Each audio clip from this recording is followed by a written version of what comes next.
My wife betrayed me, but I got revenge. I installed surveillance cameras in her room and broadcasted her actions live. Realizing it was time to shut everything down, I knew I had to leave the main control booth before anyone caught on and stopped me.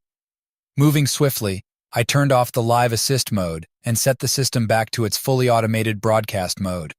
Our local TV viewers had seen enough for one night. Once the system was running smoothly again, I could finally leave and get a drink, which I desperately needed. I was aware there would be consequences, both at home and from the station manager and the FCC, but at that point, I felt so trapped that I didn't care anymore.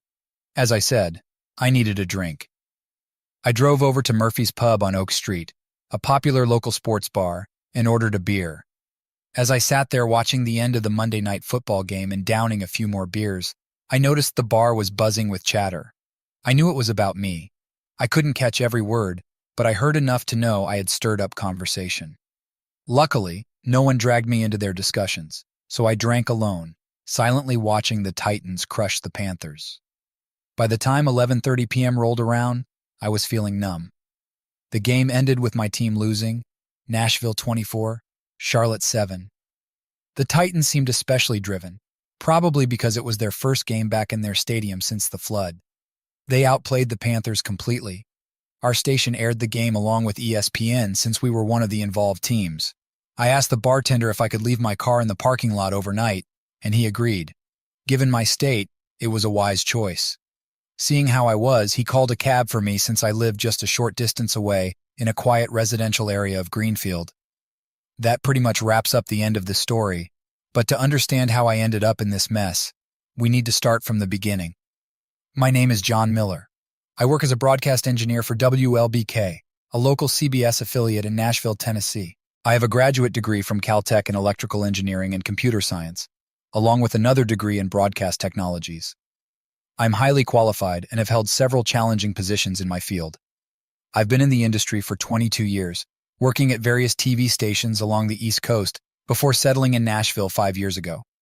In case you're wondering, I'm 47 years old, with dark hair that's starting to gray at the temples. I've never felt the need to hide the gray, but I do touch up my small mustache to keep it from showing signs of aging.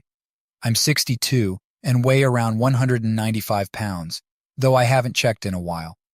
I consider myself moderately attractive, though I'm no Chris Hemsworth.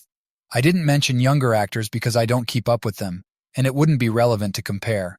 I think I look decent, but I'm not the type to be on the cover of a romance novel.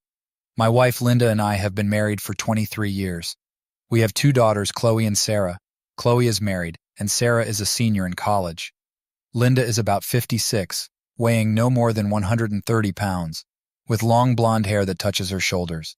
She's very attractive, with a figure that draws attention, and she's always been known for being incredibly sweet. Almost everyone likes her. For the past 18 months, she's worked as a secretary for our pastor, Reverend Paul Thompson. Now back to last Friday. I had some extra time during lunch and thought I'd surprise Linda by taking her out. I parked near the side entrance of the church offices because it was raining. When I arrived, she wasn't in her office, but I walked in anyway. As I stood there, I overheard Linda talking to Pastor Paul in his office. She sounded excited about Monday night and was looking forward to spending time together because of my job covering Monday Night Football. I couldn't believe what I was hearing. Their conversation got intimate, discussing booking a room at the Comfort Inn and expressing their longing for each other. The shock, nausea, and rising anger I felt were overwhelming. I had to leave before I did something reckless. It took everything in me to walk away, but I couldn't confront them then, even though I wanted to. I feared acting impulsively and regretting it later. I snuck out the same way I came in, hoping they didn't notice. They had security cameras, but I entered through a side door that probably wasn't monitored. Driving away felt like the hardest thing I'd ever done. I was so shaken that I knew I couldn't be productive for the rest of the day. I called the station, said I wasn't feeling well, and headed home. I needed time to think, and home seemed the best place for that. Linda wouldn't be back until after 4 p.m., so I had time to gather my thoughts. It was clear Linda was having an affair with Pastor Paul. To me, he was no longer Reverend Paul, but Bastard Paul. I needed to understand the extent of their relationship, how long it had been going on, and why it started. Some might not want these details, but I needed to know. I had to understand why this happened in my supposedly great marriage. Linda clearly didn't see our marriage the way I did. She wasn't who I thought she was. I decided to uncover everything and face the situation head-on. I wasn't weak, and I would deal with both of them. At home, I made a pot of coffee and sat on the patio to think. The fresh air helped clear my mind. I knew I'd figure it out eventually, but I needed to calm down first. I won't deny I cried that afternoon. While I understood I didn't own Linda or her body, it was devastating to think she'd be intimate with someone else after vowing herself to me. Some might not take those vows seriously, but I did, and I believe she did too. Going through this made me question my values and wonder if I'd been naive to believe in fidelity and love. The worst part of infidelity isn't the act itself, it's losing belief in your partner and everything they say or do. You lose trust in them, the foundation of your marriage, leaving you feeling exposed and afraid. Despite being 62 and 195 pounds, I felt vulnerable and scared. The betrayal of a cheating spouse is a unique kind of pain that hits harder than anything else. Sitting there, overwhelmed by my emotions, I tried to stay composed. I started to recall past suspicions I had ignored because I trusted Linda completely. Now all those little things that seemed insignificant before weighed heavily on me. How could I have been so blind?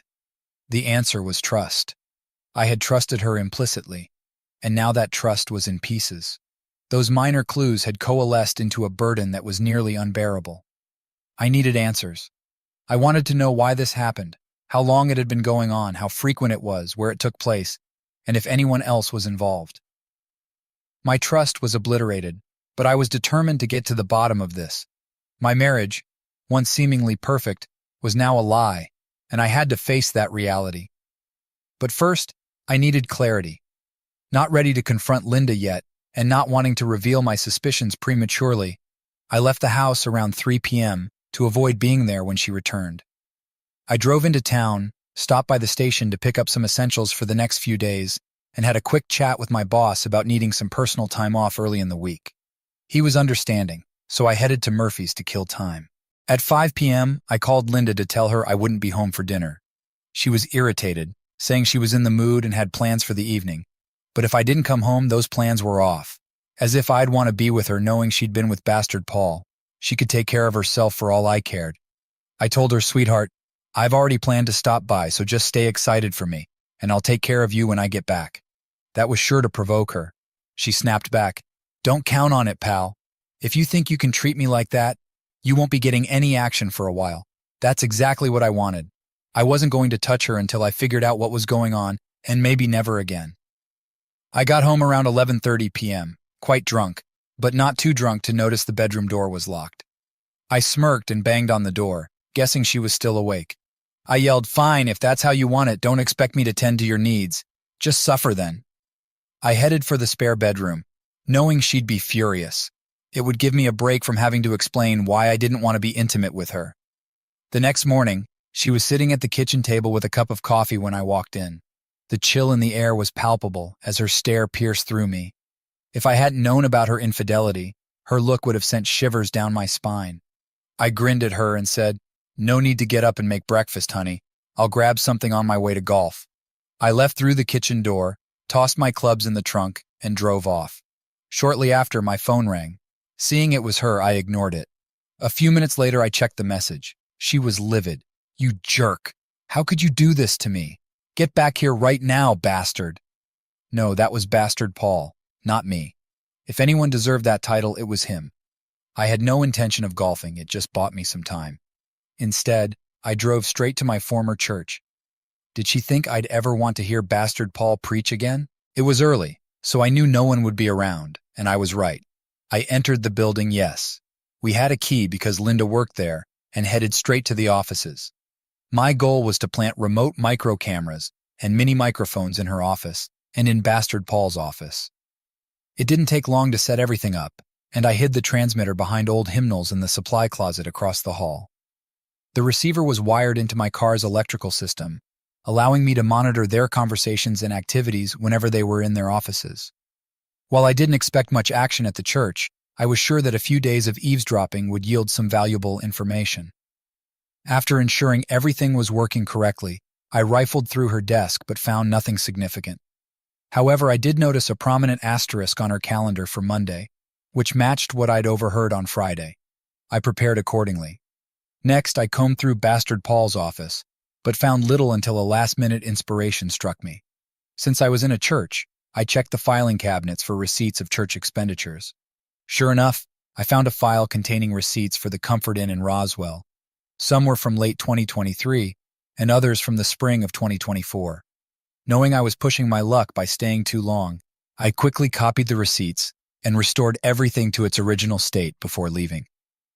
I drove to the golf course, parked in my usual spot, and entered the clubhouse to make sure my presence was noted. I settled at a table, nursing a Sprite for a couple of hours. Going over the bills, I realized the two from late 2023 were both on Mondays, coinciding with dates when I attended conferences at CBS headquarters in New York. What enraged me the most was Bastard Paul's audacity to charge those rooms to the church under the guise of conference room rental for meetings. He was having an affair with my wife in a motel, and I had unknowingly footed the bill. Despite our financial contributions to the church, I vowed never to give another dime there. The situation was dire, and with just a bit more evidence, their fate would be sealed. I was certain this had been going on for nearly a year, if not longer, aligning with earlier suspicions.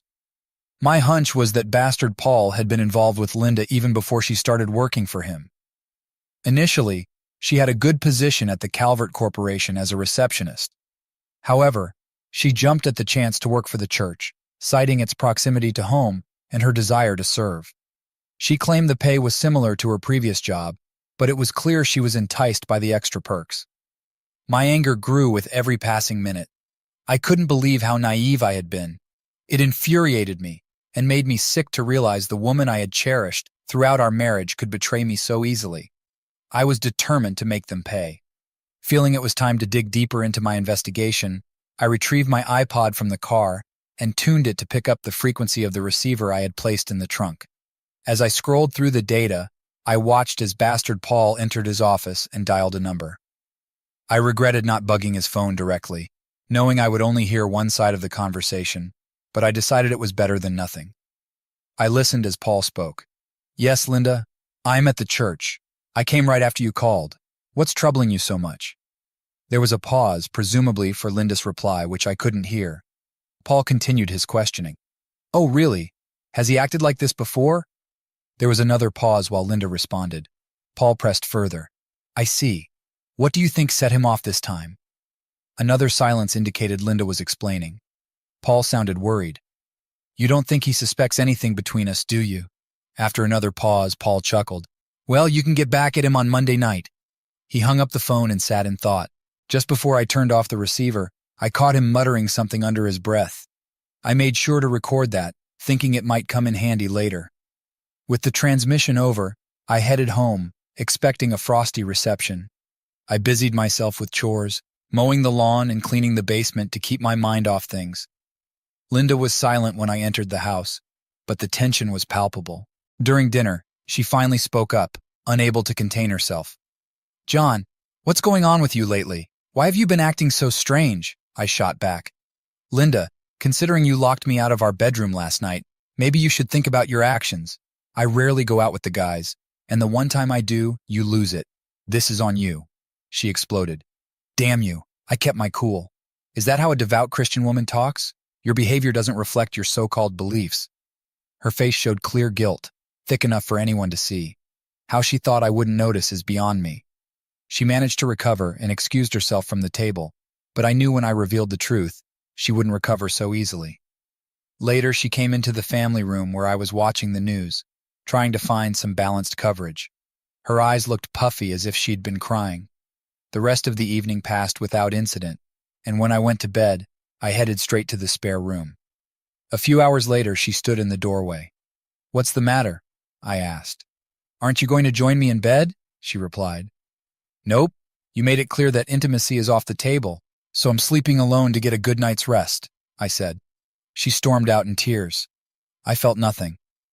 Sunday morning, she woke me at 8 a.m., dressed for church, and asked if I was going with her. "No, I'm staying home today." You go ahead and play the perfect church lady, I said. She looked hurt, but composed herself before leaving. I heard her car drive off shortly after. She tried to talk to me later, but I brushed her off, telling her to leave me alone. We spent the rest of the day in our separate spaces. Monday morning, I left the house without seeing or speaking to her. As I was leaving, my phone rang. Tearfully, she apologized, saying she loved me and hated the situation. We'll talk when I get home tonight, I said, and hung up. I told my boss I'd be off for the day, but would handle the Monday night football game as planned. He was pleased and asked if I was okay. I gave a non-committal, as good as can be expected. My next stop was the Comfort Inn in Roswell. In the lobby, I approached a young man named Kevin at the check-in desk. I laid it all out, telling him I suspected my wife of cheating, and that she'd likely be there that night with another man. Despite his initial skepticism, I offered him a deal. Let me place a microphone in the room, and I'd give him a couple of Titans tickets. He bargained for 4, and I agreed, knowing I could get them through the station. He handed me the key to the only Whirlpool suite available. He had no idea I planned to install not just microphones, but also micro cameras, like the ones I had set up in the church offices. I also bugged the phone line to capture both sides of their conversations. After setting up, I tested the equipment to ensure clear transmission and good views of both the Whirlpool and the bed. Satisfied, I made sure everything was well hidden and left the room. I handed the key back to Kevin at the front desk. Thanks, Kevin. Hope everything goes smoothly. Enjoy the game. With time to kill, I tackled several tasks. I went to the bank and got cashier's checks for half the money in our checking and savings accounts. I canceled our joint credit cards. Next, I called my broker and set up a meeting after lunch to adjust our investment accounts. He assured me everything would be ready. I then contacted my attorney to discuss divorce proceedings and other matters, scheduling an appointment for later that day. Finally, I drove to Citizens National Bank in Marietta, Georgia, opened new accounts in my name, and deposited the cashier's checks. I had lunch in Marietta, though I barely ate. Afterward, I went to my broker's office to review the documents he had prepared. We split our investment portfolio equally, avoiding the need to sell assets and incur tax liabilities. All that remained was for Linda and me to sign the papers. Taking the documents, I headed to my attorney. We went over the divorce papers he had drafted, preparing for the next steps. I decided to go for a no-fault divorce, aiming for an equal split of assets if Linda signed the papers quickly. However, if she hesitated, I instructed my attorney to include a provision for filing on grounds of adultery. I was confident she would sign without delay. With everything arranged, I grabbed a quick dinner before heading to the station for the Monday Night Football broadcast. After leaving the attorney's office, I turned my cell phone back on and found a few messages from Linda. In her messages, she expressed concern about my behavior and urged me to come home so we could talk before the game. Reading her words, I felt a mix of anger and disbelief. Even knowing her plans for the evening, she still reached out with words of love and worry. It struck me how naive I had been to trust her so completely. I made a decision. The only chance of salvaging our marriage was if she didn't show up at the motel tonight. If she chose not to go, it would show she cared enough to try to fix things. At 8 p.m., I set the automated system for the evening's broadcast, ensuring Monday Night Football was on the air. Meanwhile, I prepared to monitor my setup at the motel room remotely. At precisely 8:45, Paul entered the room and made a phone call. "Hey, I'm here. Can you come over as soon as possible?" he said into the phone. "I'll be there shortly," was the reply. After the call ended, he muttered something else, which I noted to review later. This could be the end of my marriage, I thought. Although I doubted any change in our situation, the pain was real, fueling my resolve for some form of retribution. I went through my list of contacts, reaching out to each one. It took a while, but eventually I contacted everyone necessary. By that time, Linda had arrived at the motel, so I turned my attention back to the surveillance. Their conversation was intimate and personal, revealing the depth and secrecy of their relationship. The reality of their involvement was far from what anyone would expect given their public personas. Listening to them, I felt a whirlwind of emotions. The discovery was shocking, considering their roles in the community. It was a moment of realization about the extent of their actions and the impact on everyone involved. I felt sick. My wife, a pastor, and a church secretary engaged in such deceit. As I listened, I realized just how twisted they were. Tonight, they would get what they deserved. Linda was on the bed in a compromising position, clearly ready for an intimate encounter. The camera caught every detail, including the anticipation on her face just before they got physical. Her exclamations were a mix of passion and surprise. "Oh, this is intense," she might have said, her voice reflecting the depth of their engagement. "This is what I needed," she added, affirming her participation. He responded with boldness. "This will be unforgettable." Her reactions were vocal, a series of sounds conveying her intense experience. "Keep going. This is what I want," she urged, nearing her peak of emotion. His final movements were decisive, marking a moment of closure for Thema moment that symbolized the end of one chapter for me and the beginning of another, filled with pain and a thirst for revenge. After a brief pause, they resumed with renewed energy. Her reactions were vocal and repetitive, indicating the intensity of her experience. It was clear that what transpired was beyond my ability to comprehend fully. Her satisfaction was something I could never provide in the same way. This realization was crushing, highlighting a disparity in our desires and capacities. The performance continued beyond what I could bear to watch. As they paused for a break, the reality of their connection and my exclusion from it sank in deeper. Determined to act, I switched the broadcast to a mode that would reveal their actions to a wider audience.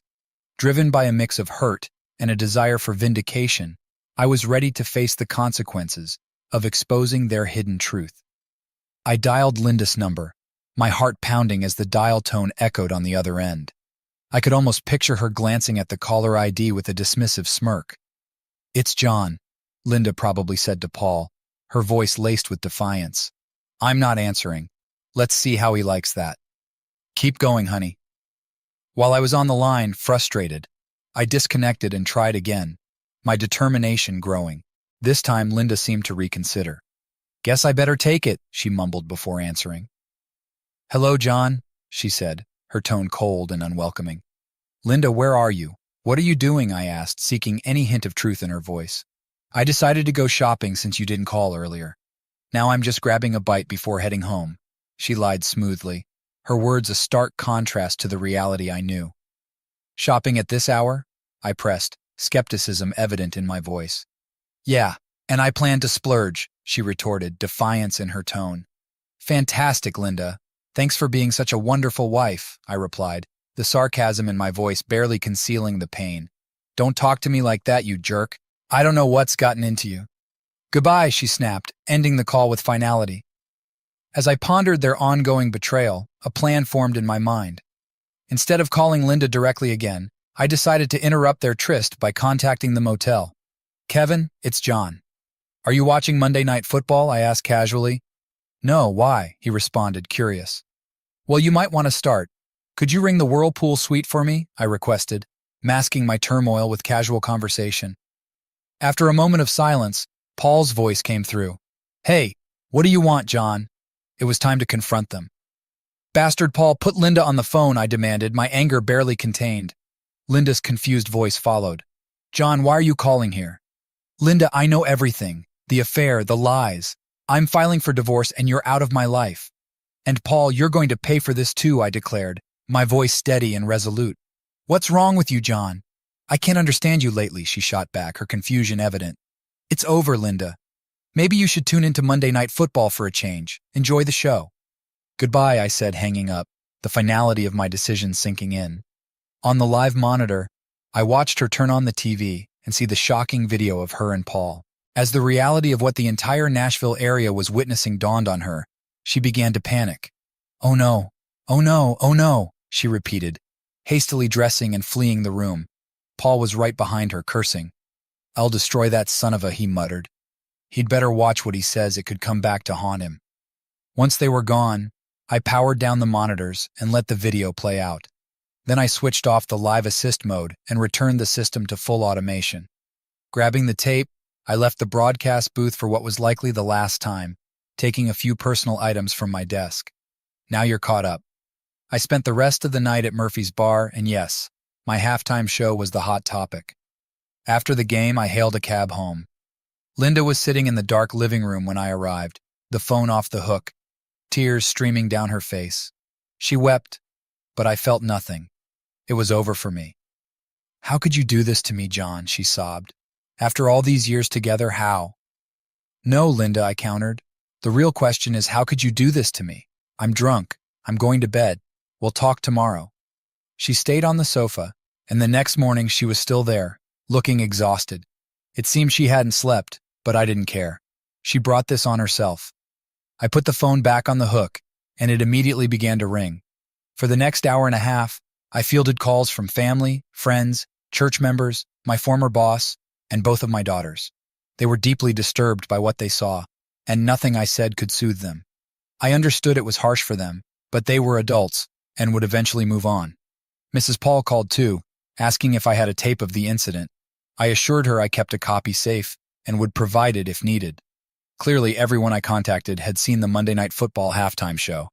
Some were upset about its explicit content, while others, like her parents, criticized me for exposing her.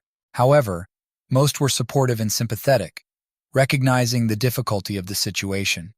It was a challenging experience, but a consequence I had to face for my actions. Linda remained tearful throughout.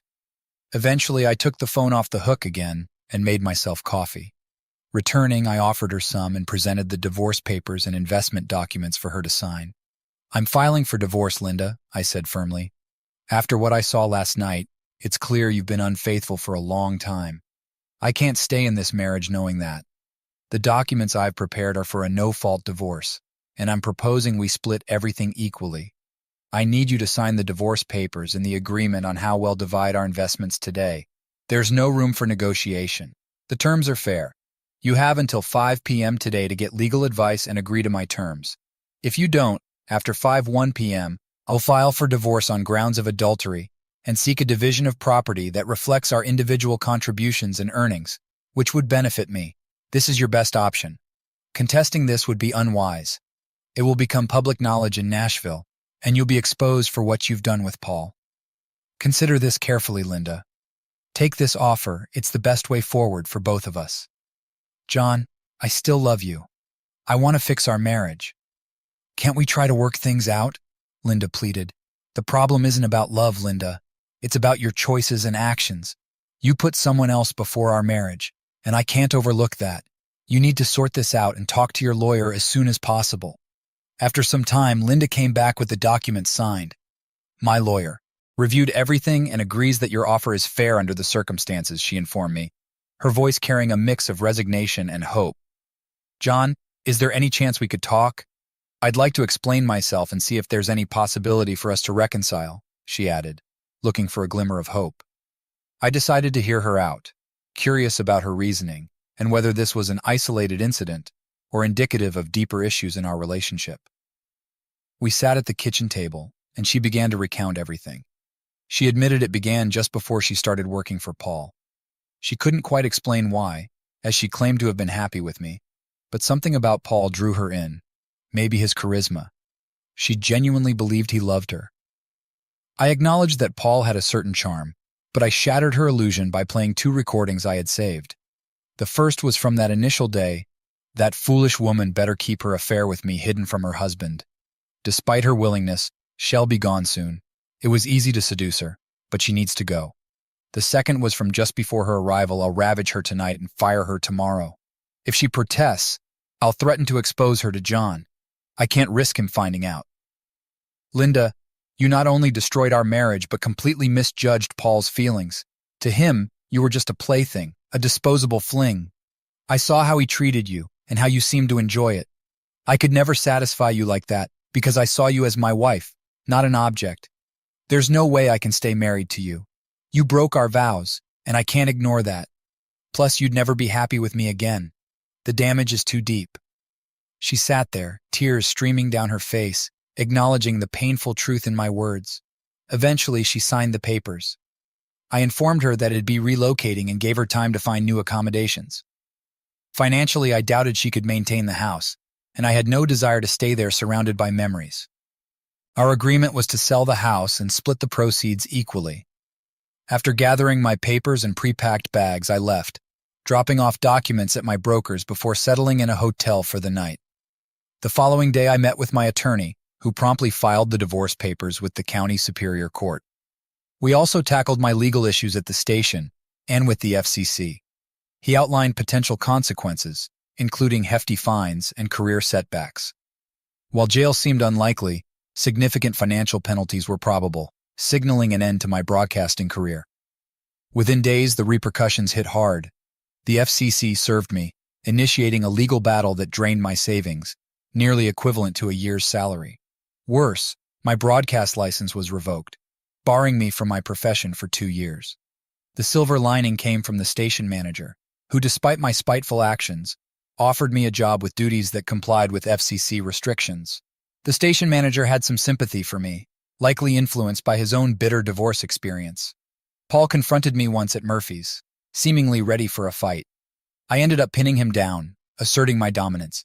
"Listen, Paul, I don't want to hear from you again." "Is that so?" "Forget you," he spat back. "Maybe you need another reminder," I said, nudging him in the ribs. "Paul, I have a recording of you threatening me. If I take it to the police, I could get a restraining order and press assault charges. With that evidence, you might end up in prison. Is that what you want?" He shook his head, refusing. I delivered one final kick for good measure. "Well, I suppose this ends our conversation." Though no longer a pastor, Paul remains a despicable person. He was ousted from the church, and his ordination was revoked. Last I heard, he found a job at a travel agency. Despite his charisma, Hell struggled to make ends meet, especially since his wife successfully sued him for divorce on grounds of adultery, resulting in a substantial settlement against him. My incriminating tape likely played a significant role in her victory. I'm moving forward with my life. While it's not perfect, I'm finding ways to be happy. I've casually dated a few women in recent months but haven't committed to any serious relationships. I've abstained from sexual activity, believing in reserving it for marriage. I'm steadfast in my values, despite others' opinions. When I find the right partner, I'll marry her and experience the joys of intimacy as intended. I'm patient, confident that the right person will come along, and I'm willing to wait. I occasionally see Linda at family events like Sarah's college graduation and Chloe's baby's baptism. While I maintain civility, I've made it clear that my presence isn't for her. I'm not interested in friendship or any connection. It's evident she's not content. I sense her emotional turmoil from our breakup, and she likely regrets her actions. However, her regret doesn't change the fact that she betrayed our marriage by being with another man. While some might forgive such transgressions, my moral code is firm, leaving no room for leniency. She'll have to live with the knowledge that she sacrificed our life together for her affair with Paul. Despite my profound love for her, she discarded it all. Moreover, her involvement in the infamous Monday Night Football incident has irreparably tarnished her reputation. Everyone who witnessed it now views her as promiscuous. I've heard she receives numerous date offers, but to her credit, she hasn't accepted any. It must be agonizing to know that most of these men see her as nothing more than a conquest. It's not a dignified way to live, but it's a consequence of her actions. She brought it upon herself.